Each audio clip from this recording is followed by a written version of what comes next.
মই ভাবোঁ বিজনী এইবাৰ GSPৰ কাৰণে এটা অপাৰ সম্ভাৱনা এইবাৰ, যিহেতু ইয়াত মিত্ৰ দলৰ বিজেপিত থাকিব আৰু UPPL থাকিব। আমি ভাবোঁ তেওঁলোকৰ মাজত যিখিনি ভোট বিভাজন হ'ব আৰু সেই বিভাজনৰ সুবিধাটো আমি ভাবোঁ এইবাৰ ল'ব পাৰিম। আৰু GSP কেণ্ডিডেট মই এইবাৰ বিজনীত থাকিব আৰু মই আশা কৰোঁ যে এইবাৰ কিন্তু GSP বিজনীত বিজয়ী হ'ব।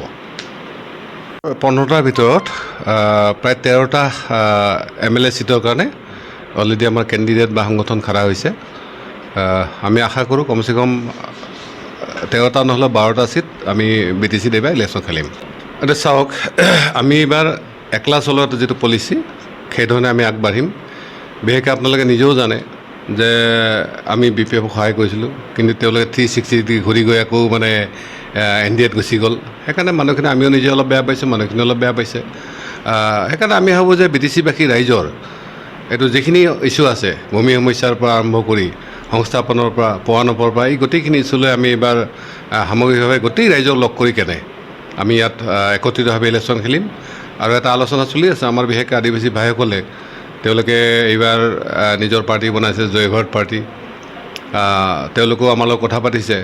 আমি কোকৰাঝাৰ আৰু ওদালগুৰি যিটো লোকসভা আছে তাই 2টা চিট, বিশেষকৈ মাজবাট চিটটো আৰু এইফালে আমাৰ গোসাইগাঁও, এই 2টাত তেওঁলোকৰ কেণ্ডিডেট হোৱাৰ কথা আছে।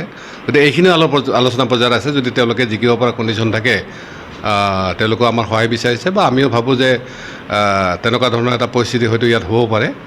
আমি ভাবোঁ 12-13 তাৰিখৰ ভিতৰত এইবিলাক সিদ্ধান্ত হয়।